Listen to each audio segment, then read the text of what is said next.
إنا جعلناه قرآنا عربيا لعلكم تعقلون. اعوذ باللہ من الشیطان الرجیم. بسم اللہ الرحمن الرحیم. الحمد للہ رب العالمین. اشہد ان لا الہ الا اللہ وحدہ لا شریک لہ لہ الملک ولہ الحمد یحیی ویمیت وہو علی کل شیء قدیر. لا الہ الا اللہ رب العرش العظیم. لا الہ الا اللہ رب السماوات ورب الارض ورب العرش الکریم. اللہم صلی وسلم علی عبدک ورسولک وحبیبک سیدنا محمد النبی الامی وعلی آلہ وصحبہ وبارک وسلم. اما بعد رب اشرح لی صدری ویسر لی امری واحلل عقدۃ من لسانی یفقہوا قولی. اللہم الہمنی رشدی واعذنی من شر نفسی. ربنا زدنا علما. آمین یا الہی آمین. آپ سب سسٹرز کو السلام علیکم ورحمۃ اللہ وبرکاتہ. انشاءاللہ ہماری آج کلاس نمبر 14 ہے اور ہماری حدیث جو ہے وہ ہے 31، کیونکہ مڈل کی جو حدیث ہے وہ آپ لوگوں کے پاس ایز این اسائنمنٹ ہے اور آپ اس پہ یقیناً کام کر رہی ہوں گی سسٹرز. اور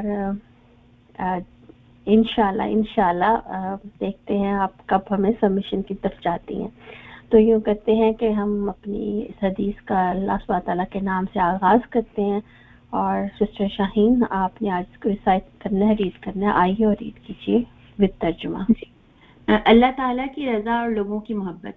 حدیث ہے ان ابی العباس سہل بن سعد ساعدی رضی اللہ عنہ قال جاء رجل الى نبی صلی اللہ علیہ وسلم فقال یا رسول اللہ دلنی علی اعمال اذا عملته احبنی اللہ واحبنی الناس. فقال ازہدوا فی الدنیا یحبک اللہ وازہد فیما عند الناس یحبک الناس. حدیث حسن رواہ ابن ماجہ وغیرہ باسند حسنہ. حضرت سہل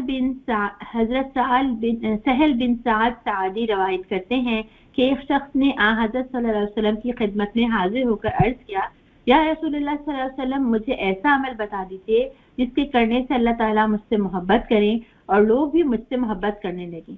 آپ صلی اللہ علیہ وسلم نے ارشاد فرمایا دنیا سے بے رخی اختیار کرو، اللہ تم سے محبت کرے گا، اور لوگوں کے پاس جو کچھ ہے اس سے توجہ ہٹا لو تو لوگ تم سے محبت کرنے لگیں گے. جزاک اللہ خیر. بہت خوبصورت حدیث ہے ماشاءاللہ سے.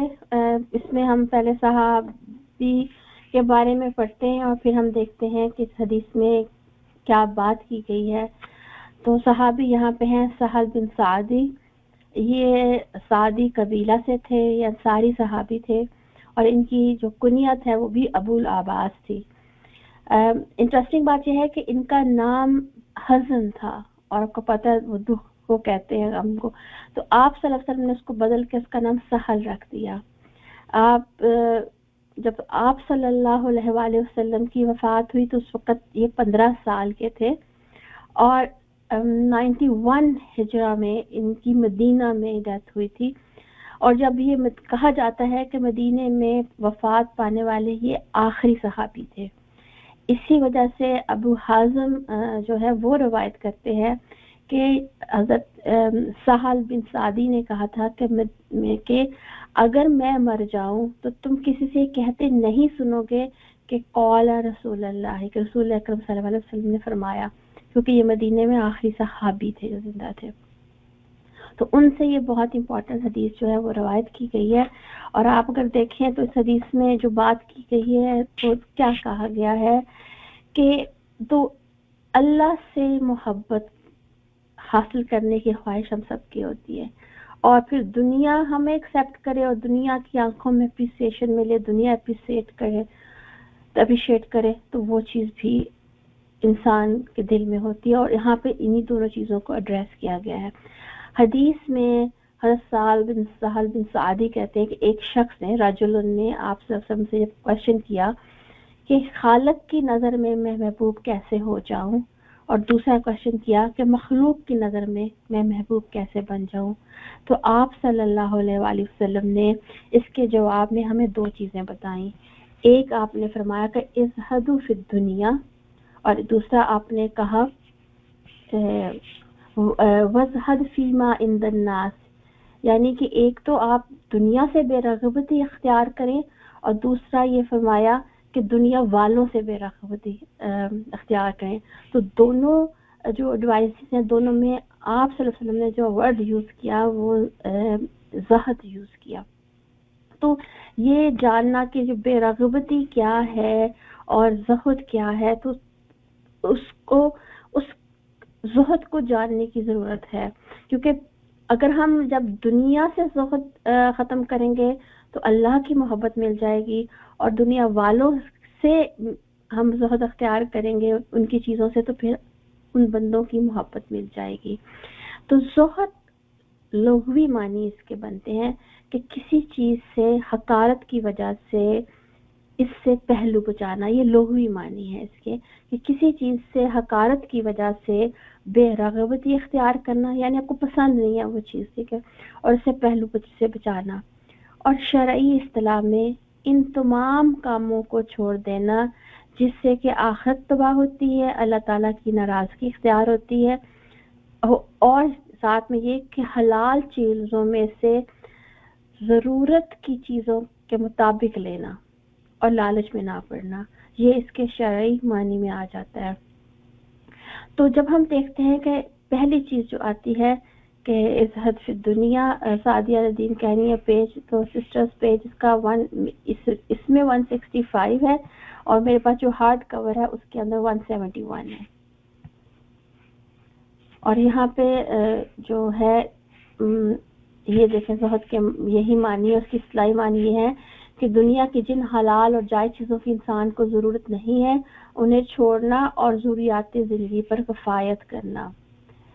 तो दुनिया में जो भी नेमतें हैं, हमें सबसे पहले ये चीज़ समझने की ज़रूरत है कि दुनिया में जो भी नेमतें हैं वो ना तो अबदी हैं और ना दायमी हैं, और उनको आखिरत पर कभी भी तरजीह नहीं देनी चाहिए, बल्कि आखिरत के कंपैरिजन में दुनिया की चीज़ों को हमेशा, यानी मटेरियलिस्टिक चीज़ों को हमेशा हकीर समझना चाहिए। और ऐसा कब होता है? जब हमें अल्लाह पे यकीन होता है, अल्लाह पे ईमान होता है। जब हमारा ईमान, हमारे अकायद कंप्लीट होते हैं तो फिर ये दुनिया जो है वो इतनी अट्रैक्ट नहीं करती है। अल्लाह ताला जो सूरह अल-आराफ में फरमाते हैं ना, बल तुसिरूनल हयात दुनिया व आखिरु खैरुल अबका, कि मगर तुम लोग दुनिया की जिंदगी को तरजीह देते हो, हालांकि आखिरत बेहतर और बाकी रहने वाली है। तो हकीकत यही है कि इंसान जब जब अल्लाह से नजर हटा के दुनिया पर नजर डालता है तो वो दुनिया की दौड़ में लग जाता है। और अल्लाह ताला यहाँ पे कहते हैं कि जो आखिरत है वो उसमें में खैर है और वही अबका है, वही बाकी रहने वाली है। अब क्वेश्चन ये आता है, दुनिया से मुराद क्या है? आप सब बहनों को बहुत अच्छे से पता है, बार बार डिस्कस हुआ होगा, आप पढ़ते भी होंगे, लेकिन याद दहानी के लिए हम इसको पढ़ लेते हैं कि कब्र में जाने से पहले की जो जिंदगी है उसकी वो दुनिया है और उसकी हर चीज फानी है। और जो इस हकीकत को जानते हैं कि आखिरत जो है वो हमेशा रहने वाली है, तो उसका रिजल्ट क्या होता है कि उस इंसान का, उस मुसलमान का जो लाइफ स्टाइल है वो बिल्कुल डिफरेंट हो जाता है जो दुनिया गुजारने वाले का लाइफ स्टाइल होता है। उसकी दौड़ धूप दुनिया अचीव करने के लिए नहीं होती, बल्कि उसकी दौड़ धूप क्या होती है कि मैं आखिरत के अमाल इकट्ठे कर सकूं। ऐसे लोगों को दुनिया की अप्रूवल या एप्रिसिएशन नहीं चाहिए होती। और ये पता कैसे चलता है? ये पता चलता है उस शख्स के, उस मुसलमान के लाइफस्टाइल से। आपको पता है, हमेशा मैं आपसे कहती हूँ कि एग्जाम्पल सोचा कीजिए फौरन, ताकि वो चीज़ ज़हन में बैठ जाए। अगर अब मैं कहूँ कि हमारे जो शादी ब्याह की रसूमात हैं, वो रसूमात पोर्ट्रे करती हैं कि वो जितनी स्पेंडिंग, जो लाखों करोड़ों खर्च हो रहे होते हैं, وہ خرچ کس لیے ہو رہے ہوتے ہیں؟ اللہ کی رضا کے لیے، اللہ کو خوش کرنے کے لیے کہ لوگوں کو خوش کرنے کے لیے. ان فنکشنز میں، ان پارٹیوں میں، ان شادیوں میں جب میک اپ اور تیار ہو کے بیٹھنے کی وجہ سے ہمیں ہوتا ہے کہ ہماری ہم وضو نہیں ہے تو ہم نماز کیسے پڑھیں، نمازیں خراب ہوتی ہیں، تو کس کو خوش کرنے کے لیے ہوتی ہیں؟ جب ہم حلال اور حرام کی حدود توڑتے ہیں اور خوب سے خوب تر کی تلاش کرتے ہیں تو پھر ہم کس دوڑ کے پیچھے لگے ہوتے ہیں؟ تو سورہ انفال آیا 67 میں آتا ہے تریدون عرض الدنیا واللہ یرید الآخرہ، تم لوگ دنیا کا مال اور اسباب چاہتے ہو، یعنی یہ تم دنیا کے فائدے چاہتے ہو، لیکن اللہ سبحانہ تعالیٰ آخرت کی بھلائی چاہتا ہے. اور آپ دیکھیں کہ حقیقت یہی ہے کہ دنیا اچیو کرنے کی طرف ہمارا دھیان ہوتا ہے. سورہ تکاثر میں آتا ہے الہاکم التکاثر حتی زرتم المقابر، مال و دولت کی مطلب اس ہوس میں تم اتنا ایک دوسرے سے مقابلے میں لگ جاتے ہو کہ تمہارا دنیا کا ٹائم ہی ختم ہو جاتا ہے اور تم قبروں تک پہنچ جاتے ہو. اور یہی بات جیسے ابھی کلاس کے سٹارٹ میں نے پہلے کہا نا کہ دیکھیں پتہ ہی نہیں چلا اور کس طرح ہمارا ماشاءاللہ سے یہ سیمسٹر فنش ہونے والا ہے. آپ صلی اللہ علیہ وسلم نے فرمایا کہ آخرت کے مقابلے میں دنیا کی حقیقت صرف اتنی سی ہے کہ اگر تم میں سے کوئی آدمی سمندر میں انگلی ڈبو کر نکال لے اور دیکھے کہ اس کی انگلی کے ساتھ کیا لگا ہوا ہے تو یہ ہے دنیا. ایک اور جگہ آپ نے فرمایا کہ اللہ کے نزدیک دنیا کی حقیقت مچھر کے پر کے برابر بھی ہوتی تو کافر کو پانی کا ایک گھونٹ بھی نہ پلاتا. ترمذی میں ہی آتا ہے. یہ مجھے حدیث اس لیے اچھی لگی، میں نے کہا میں لگتی ہوں کہ دنیا اور جو کچھ اس دنیا میں ہے وہ ملعون ہے سوائے اللہ کے ذکر اور اس سے متصلہ امور، یعنی کہ جو اللہ کے ذکر سے ریلیٹڈ ہمارے امور ہیں وہ، یا عالم اور متعلم یعنی کہ جو طالب دین ہے اس کے، ان چیزوں کے علاوہ جو دنیا ملعون ہے. تو میں نے کہا یہ جو طالب دین ہے نا اس کو پڑھ کے بہت اچھا لگا کہ اس مجھے لگا، میں نے کہا ہم اور آپ یہاں بیٹھ کے اس کیٹیگری میں اللہ کرے فال کرتے ہوں کہ ہم طالب دین ہوں اس میں. تو زہد جو ہے وہ ہے جو سمجھ آتی ہے کہ ترک دنیا کرنا. ٹھیک ہے، اب جب ہم ترک دنیا کہتے ہیں یا ترک تعلقات کہتے ہیں تو اس کا یہ مطلب بالکل نہیں ہوتا کہ اب سب کچھ چھوڑ دینا، کیونکہ کچھ لوگ ایسے ہوتے ہیں کہ وہ جان بوجھ کے اپنے اوپر زیادہ مشکلات طاری کرتے ہیں. وہ اچھے کھانے کی تلاش میں نہیں ہوتے، وہ اچھے لباس ہوتے ہوئے ترک کر دیتے ہیں، وہ اپنے آپ کو دنیا سے کاٹ دیتے ہیں، اپنی رسپانسبلٹی سے اپنے آپ کو چھڑا لیتے ہیں. جس اسٹرافیہ بالکل اس کو رہبانیت کہتے ہیں، یعنی اپنے نفس کو مختلف قسم کی اذیتیں اس لیے دینا بلا وجہ کہ اللہ کو خوش کرنا ہے. اللہ کو یہ نہیں چاہیے. اللہ تعالیٰ نے جو دنیا بنائی ہے یہ ہمارے لیے بنائی ہے. هو الذي جعل لكم الارض ذلولا فامشوا في مناكبها وكلوا من رزقه. اللہ تعالیٰ تو خود فرماتے ہیں کہ اس پہ چلو پھرو، کھاؤ پیو، اس کے اندر اس کا جو رزق ہے وہ تمہارے لیے ہے. اور آپ صلی اللہ علیہ وسلم نے فرمایا کہ لا رہبانیہ فی الاسلام، کہ اسلام میں کوئی رہبانیت نہیں ہے. تو اس چیز کو سمجھنا بہت ضروری ہے. اور جو ہمارا ایک سیکٹ ایسا ہے اس میں آپ دیکھتے ہو کہ لوگ اتنے گندے میلے کچیلے، ناخن بڑے، مٹی اس میں ہے، ڈریس کا ہوش ہے اور اس کو بہت اللہ والا سمجھا جا رہا ہوتا ہے. نہیں، ہم نے پڑھا کہ صفائی نصف ایمان ہے، ہم نے پڑھا کہ چیزیں ہمارے استعمال کے لیے ہیں. آپ صلی اللہ علیہ وسلم نے فرمایا، ایک جگہ حدیث ہے امام احمد کی، مجھے 3 چیزیں محبوب ٹھہرا دی گئی ہیں. اس میں ہے خوشبو، نیک بیوی اور ایک ہے نماز، اور یہ کہا ہے کہ میری آنکھوں کی ٹھنڈک نماز میں رکھ دی گئی ہے. تو یہ دنیا کی 3 چیزیں ہمارے لیے ہی ہیں. اب دوسری، جب ہم نے دیکھ لیا کہ ہم دنیا جب ہمیں اٹریکٹ کرنا چھوڑ دے گی تو پھر کیا ہوگا؟ تو پھر اللہ سبحانہ تعالیٰ کی محبت دل میں بھرنے لگے گی. اور دوسری چیز یہاں پہ جو آپ صلی اللہ علیہ وسلم نے کہا وہ کہا کہ وَزْهَدْ فِيمَا عِنْدَ النَّاسِ، کہ جو کچھ اس دنیا میں لوگوں کے پاس ہے نا تم اس سے بے رغبتی اختیار کرو. طبرانی کی حدیث ہے کہ جو کچھ لوگوں کے پاس ہے اس سے بے نیاز ہو جاؤ، تم غنی ہو جاؤ گے. اور آپ یہ دیکھیں دنیا کے پاس جو کچھ ہے اس پر اگر ہم نظر رکھیں گے تو اس سے کیا ہوتا ہے، اور ذہن میں کیا آتا ہے، نظر رکھنا کیا ہوتا ہے؟ دنیا میں جو کچھ ہے لوگوں کے پاس اس پہ نظر رکھنا، کیسے ہم نظر رکھتے ہیں اور کیا ہوتی ہے؟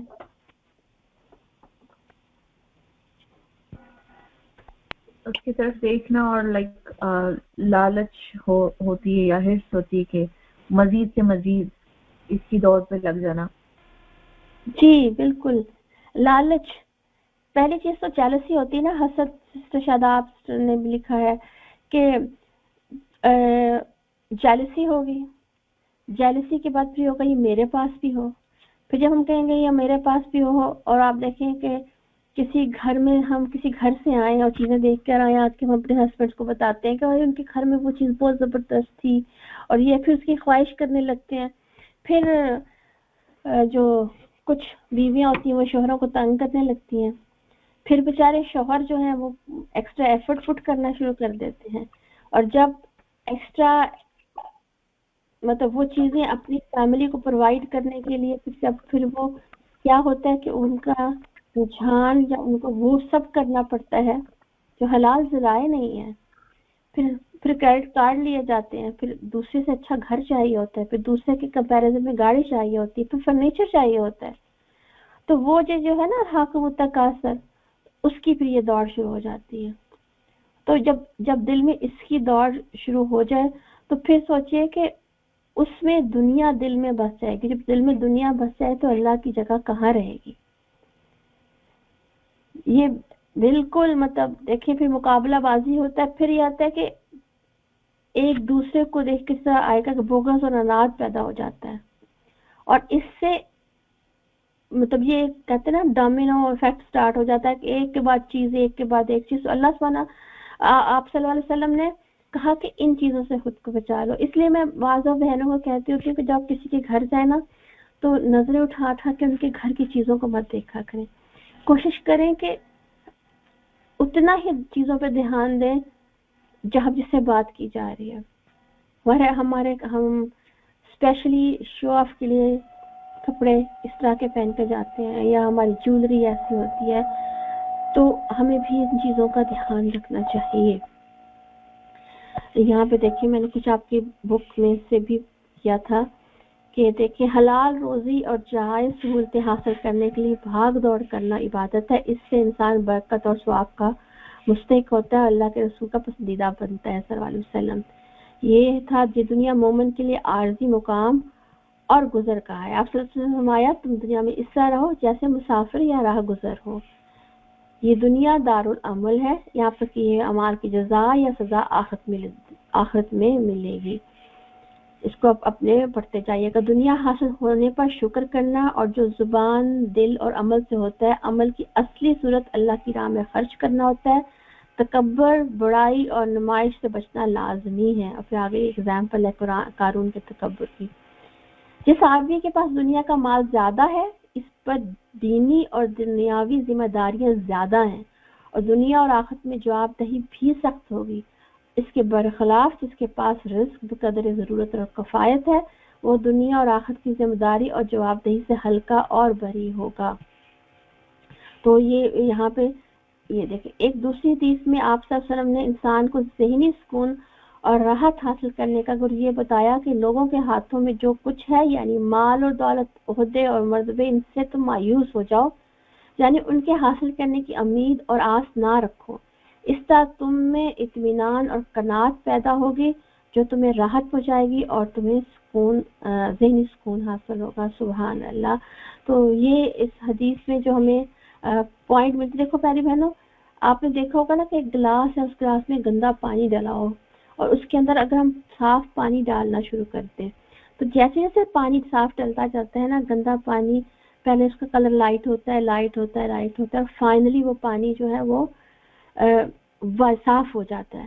تو بالکل اسی طرح یہ جو پانی گلاس میں پانی ہے نا، وہ اس کو دنیا سمجھ لیں کہ اس میں ہم اللہ کی محبت اگر ڈالتے رہیں گے، وہ دنیا نکلتی رہے گی نا، تو پھر اللہ کی محبت جو ہے اس میں بھر جائے گی. اور جب اللہ محبت کرنے لگے گا تو آپ کو پتہ ہے، حدیث آپ نے سنی ہوگی، حدیث قدسی، اس کا مفہوم میں رکھتی ہوں تو دنیا کی محبت کیسے مل جائے گی؟ کیونکہ اللہ تبارک تعالیٰ جو اپنے بندے سے محبت کرتے ہیں تو وہ حضرت جبرائیل علیہ السلام سے فرماتے ہیں کہ میں اس شخص سے محبت کرتا ہوں، تم بھی سے محبت کرو۔ پھر حضرت جبرائیل علیہ السلام فرشتوں کو کہتے ہیں نا کہ میں اس سے اللہ محبت کرتے ہیں، میں اس شخص سے محبت کرتا ہوں، تم بھی اس سے محبت کرو۔ اور پھر وہ فرشتے دنیا پہ آتے ہیں اور دوسرے لوگوں کے دلوں میں وہ محبت بھر دیتے ہیں۔ تو اس لیے جب کوئی بہت محبت کا اظہار کرے نا تو دعا کیا کیجیے اللہ تعالیٰ، اللہ کرے یہ آپ کی محبت ہو جو اس کے تھرو مجھے مل رہی ہو، تو لوگوں کی محبت تو پھر مل ہی جائے گی۔ تو اس حدیث میں جو ہمیں پوائنٹ ملتے ہیں وہ یہ ہیں کہ زہد کے ثمرات کیا ہیں، اللہ تعالیٰ کی رضا اور لوگوں کی محبت۔ اس میں ہے دنیا کا مقصد، یہ دنیا کس لیے بنائی گئی ہے وہ ہمارے سامنے رہے، دنیا کا جتنا سامان ہے وہ انسان کے لیے آزمائش ہے، ضروریات کا جو حصول ہماری ذمہ داری ہے، اور اس کی عمل صالح بھی ہے جس سے ہمیں ثواب بھی ملتا ہے، لیکن کن ذرائع سے ان ضروریات کو حاصل کرنا ہے وہ ذرائع اس چیز کو بتائیں گے کہ وہ ہمارے باعث فضل ہیں یا باعث عذاب ہیں۔ انسان دین کے تقاضے پورے کرے اور اللہ پر توکل کر کے دنیا کمائے، اللہ سبحانہ تعالیٰ کو یہی مطلوب اور مقصود ہے۔ اور زہد کی اعلیٰ منزل یہ ہے کہ حلال اور حرام اور شبہات سے بچیں اور ناگزیر چیزوں کے حصول کی کوشش کریں جو نیڈ ہے ہمیں، اور اللہ تعالیٰ نے ہمارے لیے بنائی ہے اور اس پہ شکر ادا کرنا چاہیے جو اللہ تعالیٰ جب آسانیاں دے۔ دنیا میں اعلیٰ کا سٹینڈرڈ کچھ اور ہے، لیکن اصل میں اعلیٰ بننے کے لیے ہمیں کیا کرنا ہوگا؟ دنیا جو ادنا سے نکلی ہے، ادنا چیز ہے، اس سے ہمیں توجہ ہٹانی ہوگی۔ تو یہ ہماری پہلی حدیث ہے جو ہم نے آج کور کی ہے۔ انشاءاللہ نیکسٹ حدیث پہ چلتے ہیں، حدیث نمبر 32، اس میں ہے اسلام میں نقصان نہیں۔ چلیں سسٹر آئیے انشاءاللہ۔ الرحمن الرحیم، حدیث نمبر 32، اسلام میں نقصان نہیں۔ عن ابی سعید سعد بن مالک بن سنان الخدری رضی اللہ عنہ ان رسول اللہ صلی اللہ علیہ وآلہ وسلم قال لا ضرر ولا ضرار، حدیث حسن رواہ ابن ماجہ والدارقطنی وغیرہما مسند، ورواہ مالک فی المؤتہ مرسلا عن عمر ابن یحیی عن ابیہ عن النبی صلی اللہ علیہ وسلم فأسقط ابا سعید وله طرق يقوي بعضها بعضا۔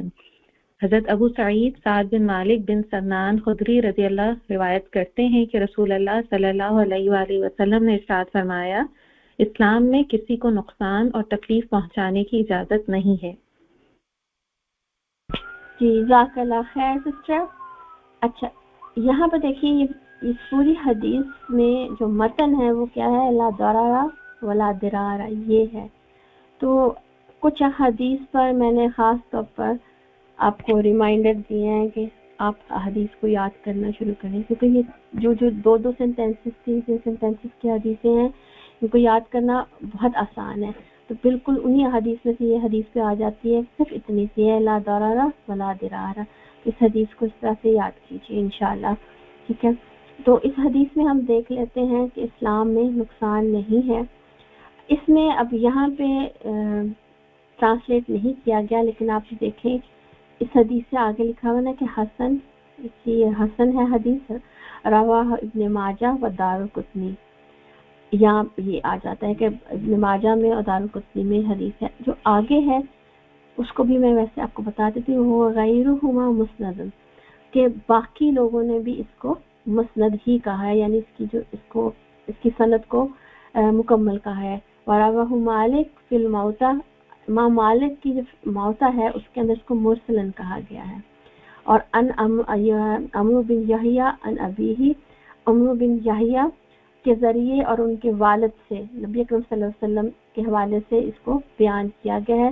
فاسقط، وہاں پہ اس حدیث میں موتہ کے اندر مطلب سکوت اختیار کیا گیا ہے یا سکت کر دیا گیا ہے، یا آپ یوں کہیں کہ نام نہیں لیا گیا ابا سعیدی، حضرت ابو سعید کا۔ اور پھر آگے والا ہو ترکو یقوی بعضها بعضا، اور پھر یہاں پہ یہ آ جاتا ہے کہ مطلب کبھی مطلب ترک رستے ہم کہتے ہیں کہ और तरीकों से भी इस हदीस की जो ताकत है, या कहेंगे वर्ड क्या बोला जाएगा कि इस हदीस की ऑथेंटिसिटी वर्ड ज़्यादा बेहतर है। इस हदीस में ऐसी ऑथेंटिसिटी मिलती है, यानी और भी बाज़ जगहों पे इस हदीस को तक़वियत मिलती है। तो यहाँ पे हदीस की सनद मुस्नद का और मुरसल दो हदीस के वर्ड बोले गए हैं। और जब आप इंशाअल्लाह ताला I think semester not this one बल्कि तो फरवरी वाला हमारा जो सेमेस्टर होगा उसमें इंशाअल्लाह हमारा जब अलूमुल हदीस से गुजरेंगे तो फिर इसको बहुत आप डिटेल में समझेंगे। मसनद हदीस वो होती है जिसमें सनद मुकम्मल होती है, जिसमें हमें पता होता है कि आप सल्लल्लाहु अलैहि वसल्लम ने सहाबी को बताया और सहाबी ने उसको बयान किया। और मुस्लिम में होती है कि ताबई से रवायत होती है, लेकिन ताबी जिक्र करते हैं आप सल्लल्लाहु अलैहि वसल्लम का, लेकिन बीच में से सहाबी का जिक्र नहीं होता। तो ये थोड़ी सी आपको अंडरस्टैंडिंग के लिए मैंने कहा बताती हूँ। तो अबू सईद जो सहाबी हैं जिनसे यह हदीस रवायत है, और ये बहुत मशहूर सहाबी हैं, अबू सईद इनकी कुनियत है। और आपने अबू सईद खुदरी के हवाले से बहुत ज़्यादा आपने हदीस अगर ध्यान अब देना शुरू करेंगे तो होगा कि आपको मिलेंगी इसके अंदर। अच्छा, ये सहाबे सुफ़हा में से थे और ये भी छोटे थे बहुत, और इनके फादर भी ग़ज़वा उहद में शहीद हो गए थे। और आप सुनते होंगे अक्सर मैं हदीस में जिक्र करती हूँ कि ग़ज़वा उहद में शरीक हो गए थे, क्योंकि आपको पता है कि ग़ज़वा उहद में जब आप गुजरे होंगे अभी तफसील से और आपने ग़ज़वा पढ़ा होगा कि उसमें कितनी शहादतें हुई थी। तो बहुत से जो सहाबा काम शहीद हुए थे, तो इनके वालिद भी उसमें शहीद हुए थे। और इनके वालिद साहब ने अपने फैमिली के लिए भी कुछ नहीं छोड़ा था। तो इनका चाइल्डहुड जो था अबू सईद खुदरी रज़ियल्लाहु अन्हु का वो बहुत ही कसम पुस्तरी की हालत था ना, लेकिन बहुत पॉवर्टी से गुजरे थे। और एक दफ़ा आप सल्लल्लाहु अलैहि वसल्लम के पास ये हाजिर हुए, उन्हें हुआ कि मैं जिक्र करता हूँ। तो आप सल्लल्लाहु अलैहि वसल्लम ने उनसे कहा कि जो शख्स इफ़्फ़त चाहता है उसको अल्लाह इफ़्फ़त और पाक दामनी अता फरमाता है, और जो बेनियाजी चाहता है अल्लाह इसको बेनियाज कर देता है। तो ये बात सुन के अबू सईद खुदरी ने कहा, कहते हैं कि मैंने ये कहा कि ये चाहत मेरे सिवा किसी ने भी नहीं की, और बस उसके बाद वो आ गए। तो इन्होंने बहुत सी ग़ज़वात में शिरकत की और ये 74 हिजरी के अराउंड जो है इनकी वफ़ात इन्होंने पाई मदीना के अंदर ही। तो अबू सईद खुदरी से ये हदीस रवायत किया उन्होंने, और इस हदीस के ऊपर लिख लें वेरी इंपॉर्टेंट, क्योंकि ये ऐसी हदीस है जिसको कहते हैं कि जवामुल कलम है।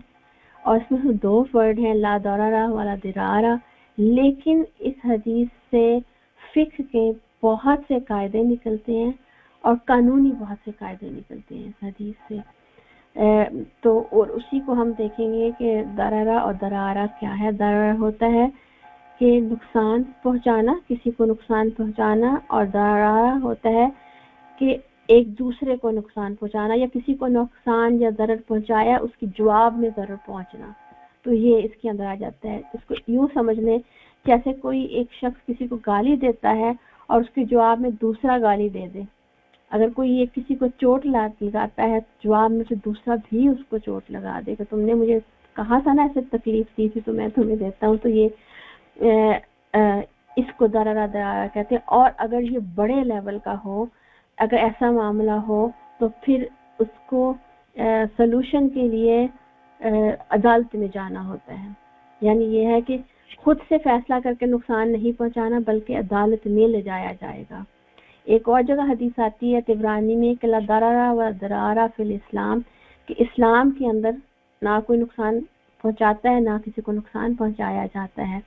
इसी तरह अबू दाऊद तिरमिज़ी अपने बाजा तीनों में हदीस आती है कि मन दारा दारल्लाहि बिही व मन शाका शाकल्लाह अलैहि, जो किसी को ज़रूरत पहुंचाए अल्लाह उसे ज़रूर ज़रूर पहुंचाता है, और जो किसी पर सख्ती करता है अल्लाह उस पर ज़रूर सख्ती करता है।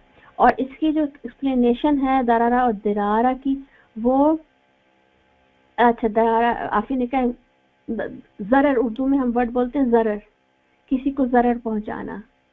तो ये वो है किसी को नुकसान पहुंचाना, किसी को तकलीफ देना, इस मीनिंग में आ जाता है।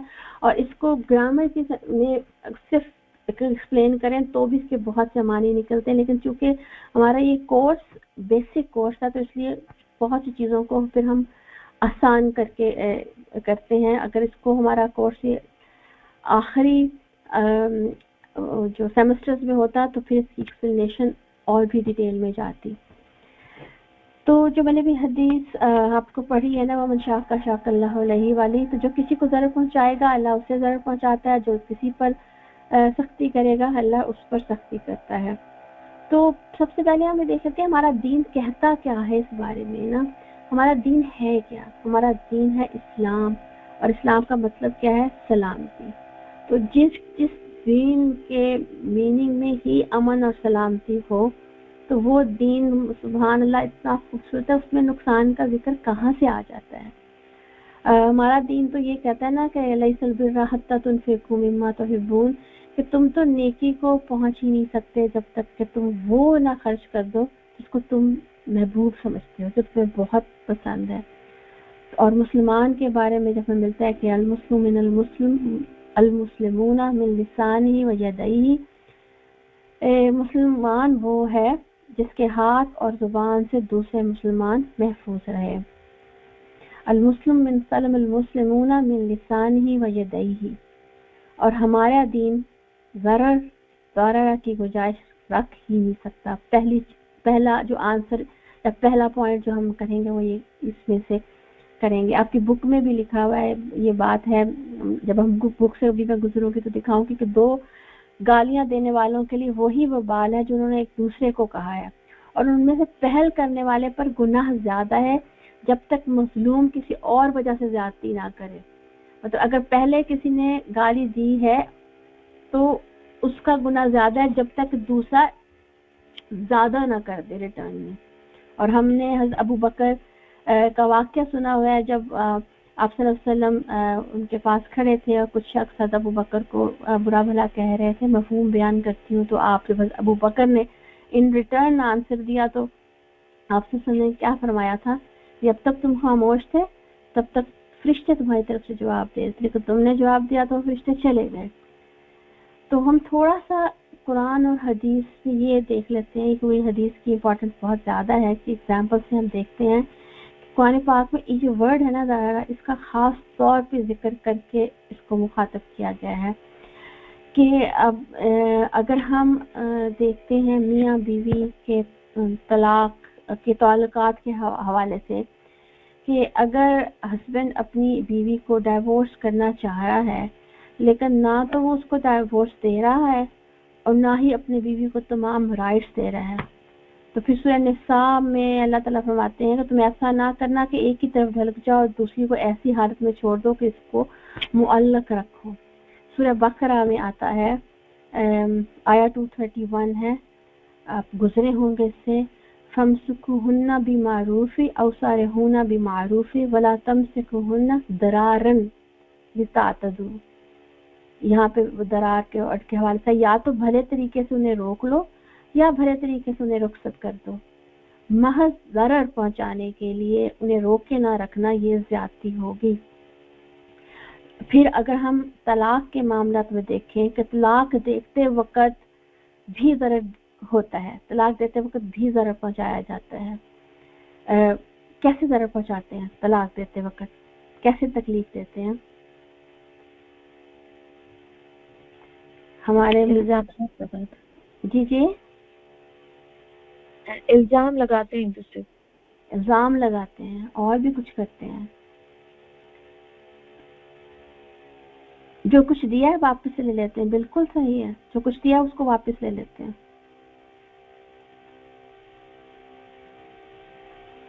इल्जाम लगाते हैं, झगड़ा करते हैं, बदनाम करते हैं।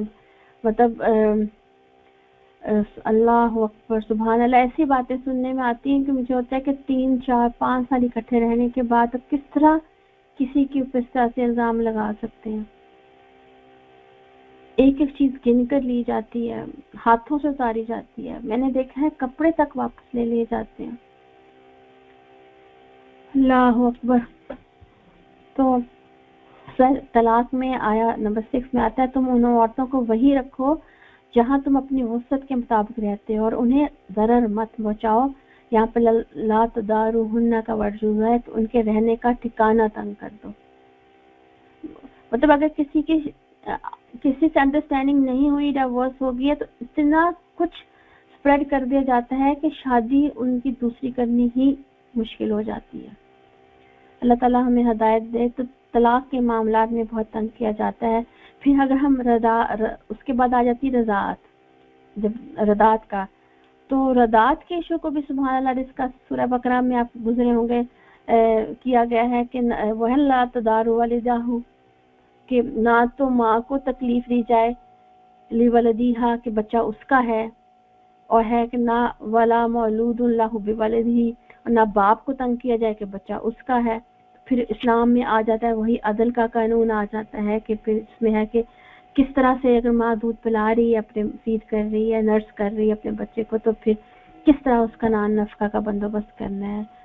हमारा दीन तो इस चीज की भी इजाजत नहीं देता कि हस्बैंड अपनी वाइफ से एक खास मुद्दत से ज्यादा दूर रहे। सुभान अल्लाह, सुभान अल्लाह। फिर कुरान पाक में वसीयत करते हुए जरा न पहुंचाओ, कि अब वसीयत करते हुए हमने देखा भी है, आप गुजरे भी हैं, लेकिन जल्दी से मैंने वसीयत में जरा पहुंचाना क्या होगा? किसी एक की तरफ ज्यादा कर देना और किसी को कम कर देना। बिल्कुल, वसीयत की तकसीम में नाइंसाफी करना। मिन बादी वसीयतिन यूसी बिहा औ दीनिन गैर मुदान, सूरह निसा में आता है कि मतलब वसीयत करते वक्त गुनाह कर लेना, नाइंसाफी कर देना। और उसमें एक सबसे बड़ी चीज आ जाती है कि गैर वारिस को हकदारों से ज्यादा हिस्सा दे जाना।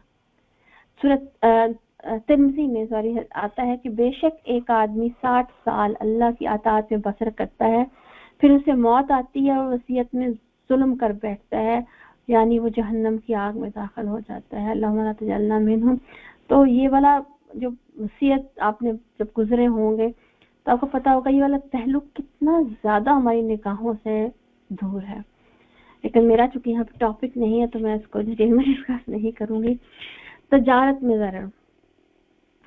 में ज़रर कैसे होता है कि पाकिस्तान में तो समझना बहुत आसान है कि रमज़ान में जब रोज़े रखने होते हैं तो उस वक्त जो चीज़ 2 रुपए की होती है या 2 रुपीस की होती है वो 10 रुपीस 8 रुपीस की सेल होती है। यानी किसी की ज़रूरत को भाप के चीज़ को डबल कर देना, ये होता है ज़रर पहुंचाना। और हदीस में इसको बैल मुत्तर कहते हैं। बैल मुत्तर यानी मजबूरी का सौदा। तो आप इंशाअल्लाह जब हदीस अगर आप लोगों ने ली, हमारा कोर्स इंट्रोड्यूस हुआ लुलु मरजान बुखारी मुस्लिम का, तो उसमें जब हम बाबे बै पढ़ते हैं तो इतनी चीजें खुल के सामने आती हैं। और हमारी सिस्टर तब कहती हैं कि हम इन चीजों से गुजरे ही नहीं हुए, क्योंकि हम फजाइल के टॉपिक्स पे ज्यादा हदीस से गुजरते हैं, लेकिन ये जो लेन देन के मामला की हदीसें, छोटी छोटी हदीसें बहुत इंपॉर्टेंट हैं। तो वहाँ आ जाता है कर्ज के मामले में, यहाँ तक हमारा हुक्म है कि नरमी करो या अख्तियार करो। अगर किसी को टाइम दे दो, अगर कोई मजबूर है लेकिन आपको लगता है कोई नहीं दे सकता तो सदका समझ के माफ कर दो। तो हमारे दीन में यहाँ तक बात आ जाती है। अच्छा, फिर हम जब हदीस से गुजरते हैं ना तो उसमें आता है हमसायों के मामले में दरर। सुभान अल्लाह, खास तौर पे ज़ाहिर टॉपिक है, हम गुजरे भी हैं। हमसायों के मामले में दरर क्या है, मैं पॉइंट में बता देती हूँ कि दीवारें, जो हदीस है कि दीवारें इतनी ऊंची मत करो कि हमसाये को हवा ना जाए, हमसाये को रोशनी ना जाए, और ये भी है कि हमसाये की प्राइवेसी डिस्टर्ब ना हो। हदीस में मिलता है कि इस खाना पकाते हुए चूल्हा चीजें ऐसे ना रखो कि हमसाये को धुआं जाए। अल्लाह अकबर। फिर हदीस में आता है कि जो हमसाये की दीवार है, यानी जो कंबाइन वॉल होती है, उस पे खूंटी ना ठोको, मतलब कील से ना ठोको। तो उससे समझ यही पॉइंट निकलता है कि ताकि नॉइस से हमसाया डिस्टर्ब ना हो। अब तो हमारी कंस्ट्रक्शन घरों की ऐसी नहीं है, लेकिन हदीस में है कि वहाँ पे विंडो ना बनाओ, क्योंकि ज़ाहिर है विंडो बनाई जाएगी तो प्राइवेसी होगी। तो ये खास तौर पर हमसायों के मामले में जो लादर की बात आती है। फिर हम दीन को लेके नुकसान कैसे बचाते हैं, दीन में दर्र कैसे होता है कि ये जो इतने फिरके और मसलक बन गए हैं और हर फिरका और मसलक कहता है मैं सही हूँ, मैं सही हूँ, मैं सही हूँ, और उसके अंदर हम अपने जो अकायद हैं, जो अपनी प्रैक्टिसेस हैं, उसको इम्प्लीमेंट करवाने के लिए हम दीन में चेंजेस लाते हैं, तो वो दीन के नाम पे दायरा हो जाता है, बिदअत है बिल्कुल अपना वही, वो दीन में नुकसान है, तो वो उसी में आ जाता है। इल्म में खयानत करते हैं, आप ने भी बहुत अच्छा पॉइंट लिखा है। और फिर है कि दीन को दर्र देना, ठीक है, किस तरह दूसरे अदयान से, दूसरे रिलीजन के साथ, कि जिस तरह सूरह अल-अनाम में आता है कि जो लोग अल्लाह के सिवा जिनको पुकारते हैं उन्हें गालियां ना दो, कहीं ऐसा ना हो कि शिर्क से आगे बढ़कर जहालत की बिना पर अल्लाह को गालियां देने लगे, क्योंकि अगर ऐसा करेंगे तो हमारा दीन अंदर रेडार आ जाएगा उसके अंदर ना। तो ये हमारे मतलब स्पेशली मना किया गया है और यही हिकमत है। और यहाँ पे मैं ये कहूँगी कि आप बहनें, बहुत सारी सिस्टर्स इकना में होंगी, कुछ इकना का वर्क जानती होंगी, कुछ इकना के सिटीज में होती होंगी, तो अगर आपको कभी वहाँ से इनविटेशन आए डिफरेंट प्रोग्राम्स के तो ज़रूर जाया कीजिए, क्योंकि मैंने पहले भी पॉइंट मतलब ये इस बात पे की थी, क्योंकि हमारा फोकस दावा रहता है and to prepare our sisters for दावा, ताकि उन्हें पता हो कि इल्म के साथ साथ ये कितना इम्पोर्टेंट चीज़ है और किस तरीके से हम करते हैं, हमारा जो किस तरह से हम एड्रेस करते हैं। आप आउटरीच के अगर प्रोग्राम्स अटेंड करें तो आपको पता चले, तो ज़रूर अगर आप जा सकते हैं ना अपने एरिया के इकना की एक्टिविटीज़ में, तो ज़रूर जाया कीजिए टाइम निकाल के। चलिए मैं वापस आती हूँ कि अगर हम किसी को नसीहत करना चाह रहे हैं लेकिन हमें ये लगता है कि इस वक्त तक हमने इसको मना किया तो बात बढ़ जाएगी, लड़ाई हो जाएगी, तो उस वक्त हमें फिर क्या करना होगा कि उस टाइम में जो तकलीफ से उस टाइम में सबको ज़रर पहुंचाने से बेहतर है कि उस वक्त बेहतर वक्त का इंतज़ार करके हम खामोश हो जाएं। तो इसी तरह इस आयत से मतलब इस हदीस से बहुत छोटे छोटे पॉइंट निकलते हैं। यहाँ पे ये सब हमने पढ़ा कि दीन में हम जो नॉन मुस्लिम्स हैं उनको इस तरह उनके रिलीजन को बुरा भला ना कहें। फिर यही भी कहा जाता है कि अगर पहले से कोई प्रैक्टिस चली आ रही है, ठीक है, और उससे नुकसान पहुंच रहा है लोगों को या उस इलाके को, तो ये ना करें कि ये तो चलता आ रहा है, ये तो यहाँ का तरीका है, ये तो रस्म व रवाज है। जैसे कि हमारे मुल्क में जहेज की लानत है, मतलब बहुत से लोग अब समझने लगे हैं, लेकिन अगर हम कहें कि तुम्हारे कल्चर का हिस्सा है, थोड़ा बहुत तो करना होता है, तो असल में ये क्या कितनी बच्चियां रह जाती हैं अभी भी बैठी होती हैं इस वेट पे। तो वहाँ पे हमारा फोकस क्या होना चाहिए कि ये जो दर्द पैदा हो रहा है, ये जो नुकसान पैदा हो रहा है, वहाँ पे फिर उनको एड्रेस किया जाए। गैर इस्लामी रसूमात बिदआत ये दीन को नुकसान पहुंचाती हैं। फिर अगर बड़े नुकसान को रोकने के लिए छोटा नुकसान हम कर सकते हैं। और गैर इस्लामी कवानीन हमारे मुल्क में जो गैर इस्लामी कवानीन हैं वो क्या कर रहे हैं, यहाँ पे तो हमारे मुसलमानों को नुकसान पहुंचा रहे हैं। तो ये दार का वर्ड जो है आप सोचिए कि इतनी ज़्यादा मानी में आता है। मैं देखती हूँ मैंने अगर कोई हेडलाइन दी, अगर नहीं मैंने कुछ भी यहाँ पे नहीं किया हुआ। चलें आखिरी ये पढ़ लेते हैं कि उम्मत के हर फर्द को अपनी इनफरादी और इज्तिमाई ज़िंदगी पर नज़र डालकर सोचना चाहिए कि मेरा मुकाम कौन सा है, मेरी जिम्मेदारी क्या है और मुझे ज़िंदगी किस तरह गुजारनी है और एक दूसरे के साथ किस तरह रहना है। इस तरह ज़िंदगी गुजारने का एक असूल यही है कि ला दरारा व ला दरारा है। ठीक है, तो अल्हम्दुलिल्लाह ये हदीस हमने देखी है और इससे हम देखते हैं पॉइंट्स कि इस्लाम में नुकसान नहीं। इस्लाम सलामती का दीन है, इसलिए कोई मुसलमान भी किसी को ज़रर नहीं पहुंचा सकता। किसी को तकलीफ देंगे तो खुद को भी तकलीफ मिल सकती है, छोटे लेवल पे भी और बड़े लेवल पे भी। दर और दरारा का दायरा बहुत वसी है, इसमें बहुत से फ़िक़ही कायदे और कानून निकलते हैं। कुरान और सुन्नत में कुछ जगहों पर बाकायदा नाम लेकर ज़रर से मना किया गया है, और हमने अभी आयात से और उनको पॉइंट वाइज देखा है कि वसीयत, माशरत, तजारत, हमसाए और फ़रोई इख्तलाफात में किस तरह ज़रर पहुँचाया जाता है। तो वहाँ पे हमने इसको देखा है अल्हम्दुलिल्लाह। तो आज हम थर्ड हदीस पे चलते हैं, फैसले करने का एक अहम कायदा।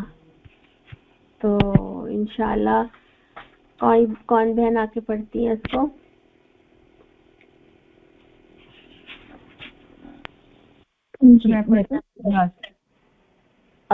आसमा जी, चलिए पढ़िए। बिस्मिल्लाहिर्रहमानिर्रहीम। फैसले करने के लिए एक अहम कायदा। अना अबी अब्बास रज़ियल्लाहु अन्हुमा अना रसूलुल्लाह सल्लल्लाहु अलैहि वसल्लम क़ाला लौ युतन नासु बिदअवहुम लअद्दा रिजालुन अमवाला कौमिन व दिमाअहुम लाकिनिल बय्यना अलल मद्दई वल यमीनु अला मिन अनकरा। हदीस हसन रवाहुल बहकी व गैरुहु हकाज़ा व बादुहु फी सहीहैन। हजरत इब्ने अब्बास रज़ी अल्लाह ताला से रिवायत है कि हजरत सल्लल्लाहु अलैहि वसल्लम ने इरशाद फरमाया, अगर महज दावे की बुनियाद पर लोगों का हक तस्लीम करके इनको दे दिया जाए तो लोग दूसरों के मालों और जानों के बारे में अक्सर दावा करने लगेंगे। लेकिन कायदा ये है कि गवाह लाना मदई के जुम्मे है और कसम उठाना मुनकर अनकारी मदई अलैह के जुम्मे है। जी ज़ाकल्लाह खैर, ज़ाकल्लाह खैर। अच्छा चलें, जल्दी से मुझे बताएं सिस्टर, इब्ने अब्बास कौन थे? अल्लाह नबी करीम सल्लल्लाहु अलैहि वसल्लम के चचा। इब्ने अब्बास नाम? इब्ने अब्बास जी जी, नाम का क्या नाम था उनका? हज़रत अब्दुल्ला इब्ने अब्बास। हज़रत अब्दुल्ला इब्ने अब्बास, जी जी, अब्बास के बेटे। तो अब्दुल्ला उनका नाम था ना? ठीक ठीक। तो ये उस पे आ जाता है। जी बिल्कुल, ज़ाकल्लाह खैर। मैं कोई क्वेश्चन करते हैं। अच्छा, ये वाली भी हदीस हमने पढ़ ली, इसमें हम ये देख लेते हैं। हसन हदीस है, रवाहुल बहीकी है, आगे ही आता है वगैरु हाकज़ा, ठीक है। इसका मतलब है और दूसरे मुहद्दिसीन ने भी हाकज़ा ऐसे ही इसको रवायत किया है। और बादहु, उसका कुछ हिस्सा फिस सहीहीन में है, और सहीहीन कहते हैं सही मुस्लिम और सही बुखारी को। तो यहाँ पे ये आ जाता है। अब्दुल्ला बिन अब्बास से रवायत है, इनके बारे में हम पढ़ चुके हैं। आप सरफसम ने इरशाद फरमाया कि अगर महज दावा की बुनियाद पे लोगों का हक तस्लीम करके उनको दे दिया जाए तो लोग क्या करेंगे, दूसरों के मालों और जानों के बारे में अक्सर दावा करने लगे। लेकिन कायदा ये है कि गवाह लाना मुद्दई के जिम्मे है और कसम उठाना मुनकर यानी मुद्दई अलैह या इनकारी के जिम्मा है। तो ये जो हदीस है ये भी इम्पोर्टेंट इस सिलसिले में है कि इसमें जो मुकदमात का फैसला कैसे होना चाहिए वो निकलता है इसमें से पॉइंट। और देखिए ये भी जामिल कलम में से है, जिसमें दावों, मुकदमों और झगड़ों के फैसले के बारे में एक अहम असूली कायदा बयान किया गया है। मुद्दई कहते हैं जिसने दावा किया है, जो दावा करता है वो मुद्दई होता है, मुद्दई अलैह जिस पर दावा किया जाता है, ये है, ठीक है। इसको हम देख लेते हैं। तो इसमें से फिक़ही और अदालती बहुत से निकात निकलते हैं और शरीयत के बुनियादी कवायद इसमें निकलते हैं। और यानी इसकी बुनियाद ये है कि कहीं भी जब कोई झगड़ा या तनाज़ा, कोई भी रिफ्ट पैदा होगा और यहाँ पे कोई एक किसी दूसरे पे अपने हक का दावा लेकर आएगा तो उसको हल कैसे करना है, उसके लिए यहाँ पे हमें डायरेक्शन मिलती है। और दुनिया में हम कहीं भी, किसी भी कोर्ट में, किसी भी अदालत में कहीं भी जाएं तो अगर देखें तो एक्चुअल में यही हदीस, सुभान अल्लाह, मतलब उसका जो है ना, यही हदीस उसका मैं कहूँगी एक्सेस है ना, वही मेन पॉइंट है इसका। तो यहाँ पे देखिए आपकी बुक के अंदर भी आता है कि जिसमें दावों, मुकदमों, झगड़ों के फैसले करने में एक अहम असूल और कायदा बयान किया गया है। देखिए مدعی یعنی دعوے دار کوئی دعویٰ لے کر آئے گا تو دعویٰ کے ثبوت کے لیے اس سے شاہد یعنی دلائل طلب کیے جائیں گے، اور اس کے کئی پہلو ہیں۔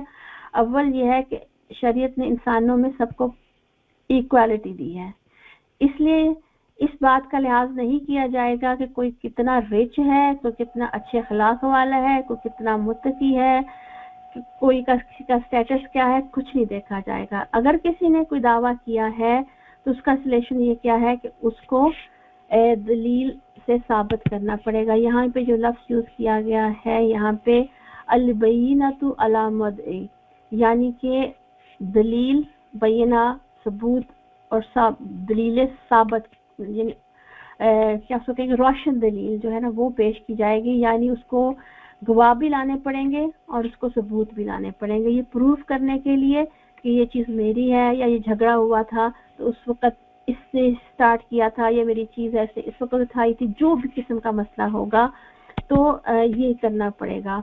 اور اگر جو وہ دلائل نہیں پیش کر سکے گا، یعنی پہلا اصول یہ ہے کہ آپ کو وٹنسز لانی پڑیں گی اور آپ کو جو پروف دینے پڑیں گے۔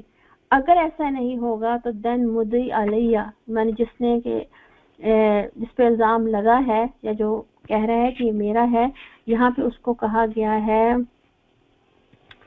والجمین علی من انکر، یعنی کہ جو انکار کرنے والا ہوگا وہ گواہ اٹھائے گا۔ زمین جہاں پہ وہ آتا ہے قسم میں، ٹھیک ہے، تو پھر وہ قسم اٹھائے گا یا پھر وہ حلف اٹھائے گا۔ یہ دیکھیں قسم اٹھانا منکر، کہ وہ قسم اٹھائے گا کہ نہیں یہ جو آدمی میرے پہ الزام لگا رہا ہے، میں حلف اٹھاتا ہوں، میں قسم اٹھاتا ہوں کہ یہ غلط کہہ رہا ہے اور یہ چیز میری ہے۔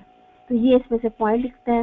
اور قرآن پاک میں اور پھر یہ کہ یہاں پہ یہ بات بھی نکلتی ہے کہ شہادت کتنی امپورٹنٹ ہے، اور جھوٹی گواہی کو اسی لیے گناہ کبیرہ کہا گیا ہے کیونکہ اس سے بہت سے مسائل یا بہت سے فیصلے حل ہونے ہوتے ہیں۔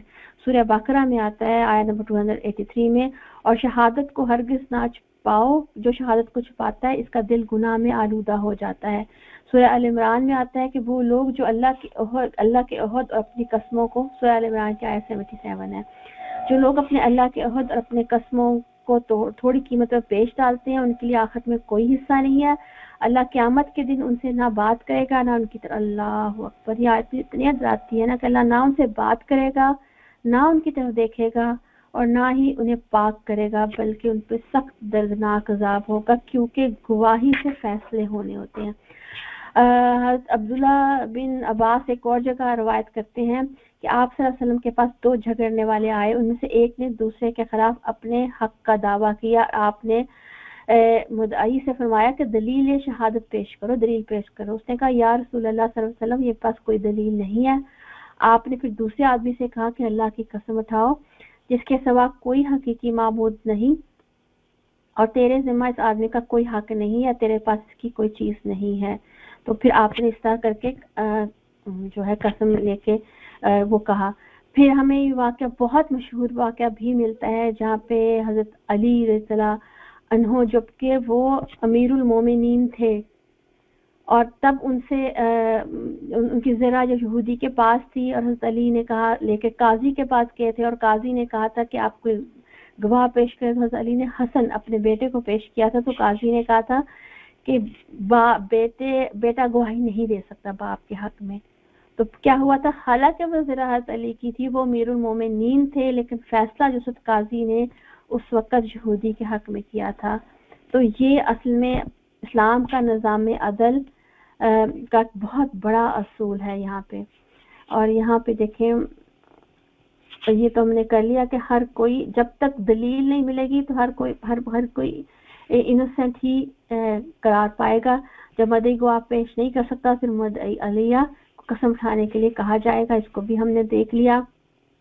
مدعی علیہ کو اللہ سبحانہ تعالیٰ نے انکار کرنے والا فرمایا ہے کیونکہ وہ الزام اور جرم قبول کرنے سے انکار کرتا ہے۔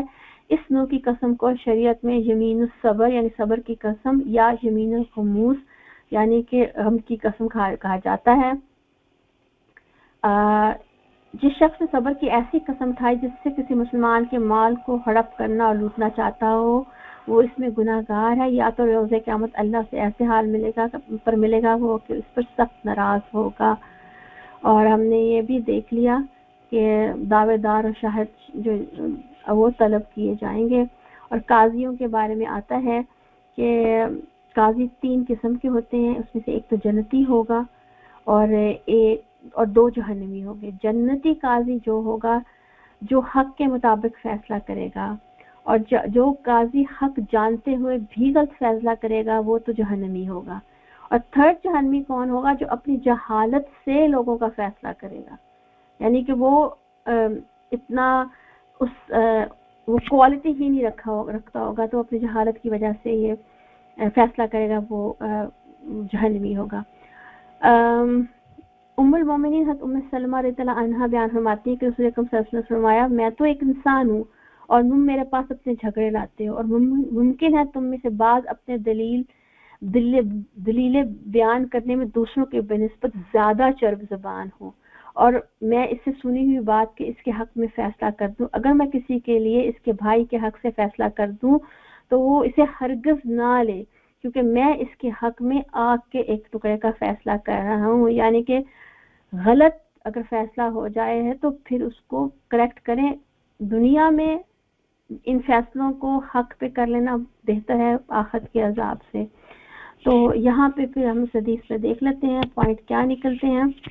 बहुत इंपॉर्टेंट हदीस है कानून के हवाले से, और अल्लाह सुब्हानहू तआला सबको हिदायत दे इस मामले में कि ये झूठी गवाहियाँ हमारे सामने किस तरह उसकी अहमियत ही कोई नहीं है। तो हदीस 33 में फैसला करने का एक अहम कायदा दिया गया है। हमने सूरह हज के खुतबे में भी, आप सब के आखिरी खुतबे में भी हमने कहा था ना, उसके खून माल और इज्जत जो है वो उसकी हुर्मत आप सल्लल्लाहु ने करार फरमाई थी। तो मुसलमान का खून माल और इज्जत किसी कानूनी जवाज के बगैर इन हुर्मत को तोड़ा नहीं जा सकता, ये पहला पॉइंट। दूसरा, सिर्फ किसी दावा या अफवाह की बुनियाद पर खून माल और इज्जत के बारे में फैसला नहीं हो सकता, क्योंकि फिर हर कोई दावा करने लगेगा। मुद्दई को दलाइल और शवाहिद पेश करने होंगे, शाहिदीन को सच्ची गवाही देनी होगी। अगर मुद्दई वो अपनी विटनेसेस और सारे वो प्रूफ पर नहीं पेश कर सकता तो मुद्दई अलैह को सच्चाई के लिए हल्फ उठाना पड़ेगा, और दोनों साइड के लोगों को, फरीकैन को अज़ाब इलाही से डरना चाहिए। दुनिया में किसी बड़े हक से दस्तबरदार हो जाना आखिरत के अजाब से बेहतर है। और ये बहुत इम्पोर्टेंट पॉइंट है जो कि हमने इस हदीस में कवर की है, अदालती हवाले से या कहीं पे भी कोई फैसला करना हो उसके हवाले से। तो यहीं से हमारी क्लास का टाइम खत्म होता है इंशाअल्लाह ताला। रब्बना तक़ब्बल मिन्ना इन्नका अंतस समीउल अलीम व तुब अलैना इन्नका अंतत तव्वाबुर रहीम। सुब्हानक अल्लाहुम्मा व बिहम्दिका नशहदु ला इलाहा इल्ला अंता नस्तगफिरुका व नतूबु इलैक। आमीन या इलाही आमीन। अस्सलामु अलैकुम व रहमतुल्लाहि व बरकातुहू।